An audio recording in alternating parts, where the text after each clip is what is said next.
wale wadau wa majiko ya oili chafu kutoka kiwanda chetu cha Jeko Oil Stove Pro. Leo tumepata bahati ya kutembelewa na baba yetu kiwandani kwetu.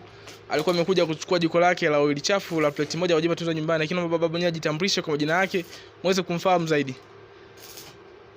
Mimi naitwa Nelson Kitwika. Nelson Kitwika Mkarasi. Ndio. Natokea wilaya ya Rungwe. Ndio. Aise, babu yetu leo akaamua afunge safari kutoka Rungwe mpaka afike kiwandani akaone mwenyewe kwa macho yake, manake mambo ya kuhadisiwa siku hizi utapeli ni mwingi, lakini akafika mpaka kiwandani kwa maelekezo mazuri. Amefika kiwandani, amekuja kuchukua jiko lake. Kama unaona jiko hili hapa la plate moja kwa matumizi ya nyumbani. Jiko lipo safi kabisa, muonekano wake ni huo hapo.